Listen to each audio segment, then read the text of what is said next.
Family, let's be real. Black and brown people in this country are fed the fuck up. Every day under this Trump administration, we're watching the law get violated in broad daylight, while we're just trying to live, raise our kids, or build something for ourselves. We did not ask for this fight, but this regime keeps putting a target on our backs. And it's not just Trump. He stacked the Supreme Court with a bunch of loyalists, the military is following his orders, and people like Pete Hegseth are just giving commands that aren't even lawful. That's not democracy. That's tyranny. And the whole world sees it because folks are scared. They're packing up. They're leaving America in numbers that we've just never seen before. And if you look at what's happening in our neighborhoods, troops are patrolling the streets like it's a war zone. And when the only thing that we're guilty of is existing while black and brown. So let's be clear. Trump's greed and his obsession with attacking us isn't just dangerous for us. It's dangerous for the whole country. Because if you keep pushing people into a corner, eventually they're going to push back.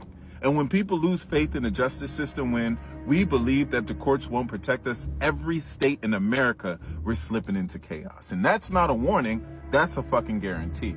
Trump can control the soldiers, but he cannot control the spirit of the people. And if the people rise, no army in the world is going to be able to stop them. So this administration needs to understand, you cannot keep sowing division, fear, and hate without consequence. What starts as an attack on black and brown people will end up tearing at the very foundation of this country. And if America falls into an abyss, it won't just swallow us, it's going to swallow everybody.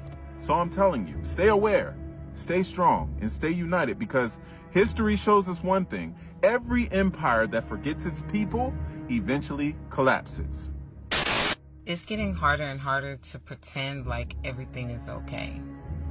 Your family is just doing their thing, and in your mind, you're just like, the world is going to hell in a handbasket, and everybody is still moving as if nothing is going on. All they do is gossip on the couch and complain about it. And then they wake right back up and go to work, go to the grocery store, plan events, plan vacations, as if we're not all about to be in a concentration camp or back in the fields. I'm not getting it. What is it going to take for us to wake up and actually do something about what's happening? Where are the people who are getting serious about exit plans for escaping this country? The writings are very clear on the wall after this most recent deployment of the National Guard to 19 different states that it's just time. I fully respect those who wish to fight and who wish to, try to course correct. But if I'm being honest and realistic about what I'm seeing, it just feels like so much of America is just complicit due to comfort. And I do think in the long run, revolution is inevitable. But in the short term, I feel like a lot of people are going to allow what's happening to continue to happen. And we're not going to be able to mobilize enough resistance before they get violent. So it's for that reason, as someone who's queer and black and has a bunch of other intersections where I would be targeted inevitably, I just feel it's in my best interest to go. So I'm just curious to know how many other people are kind of preparing themselves for the same thing, and where are you planning on going?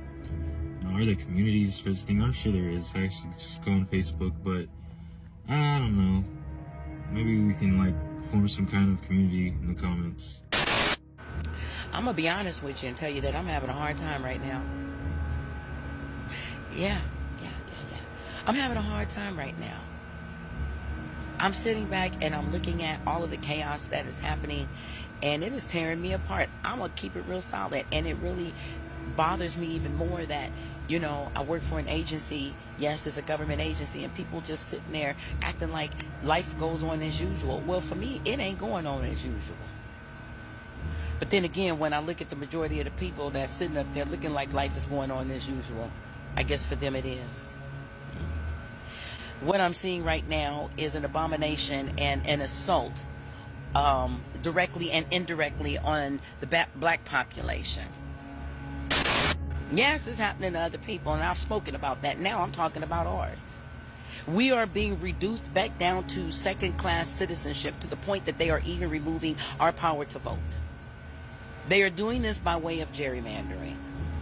And then I sit back, and my uneasiness and my uncomfortability and my frustration, and yes, my anger and my pistivity, yes, pistivity, is also coming in the fact that I'm seeing commercials of the NAACP asking me for my $19 a month.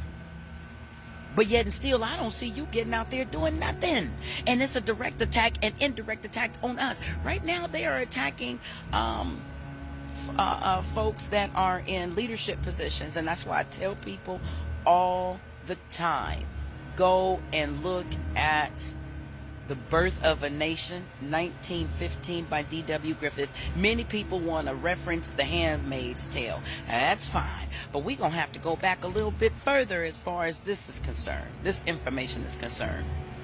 Go look at The Birth of a Nation. You'll understand why people are going to be demoted and or lose their jobs. Huh? Yeah, because they are in a decision-making position. We are being reduced right back to second-class citizenship. And I don't see the urban league stepping up either. I don't see those Negroes doing jack. And don't tell me you don't have the money. Why you paying celebrities to go on the television and come ask us for our $19 a month? Let me say this. I was also the environmental justice for the NAACP for 3 years. And I'm going to tell you something. All the reports that I did, the people still don't have the information. It was just a look good thing. Evidently. So I'm seeing all of our history being torn down as if we didn't exist, as if it were not for us, there would be, hell, there wouldn't even be no White House. There would not even be a White House. Let alone a nation.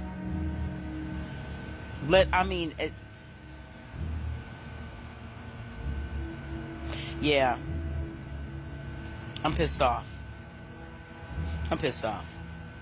So, in my pistivity, in the highest of my pistivity, and though I am feeling like I'm stretched thin, and while I'm feeling like nobody cares, while I'm feeling all of these different emotions, because it's a whole array of emotions that I'm feeling, I got to remember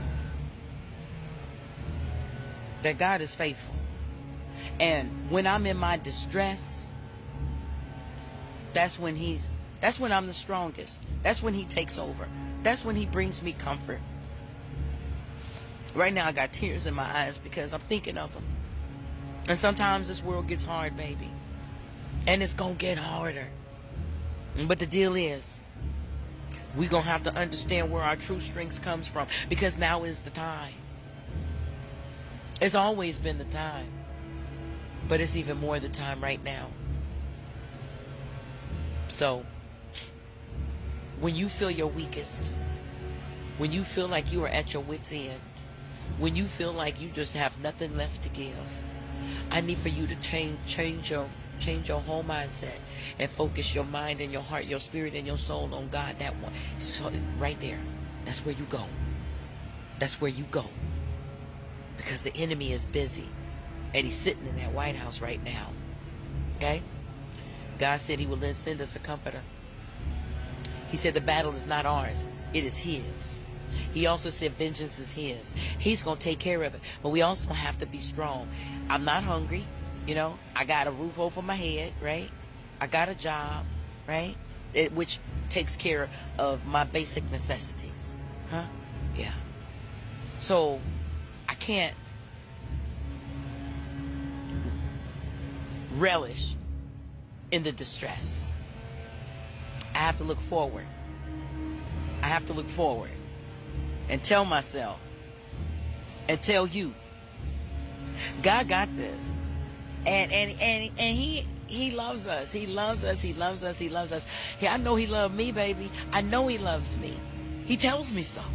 You know? So my only job is to trust him. So I'm going to trust him. Okay? Just for today, baby. Just for today. Yeah, yeah.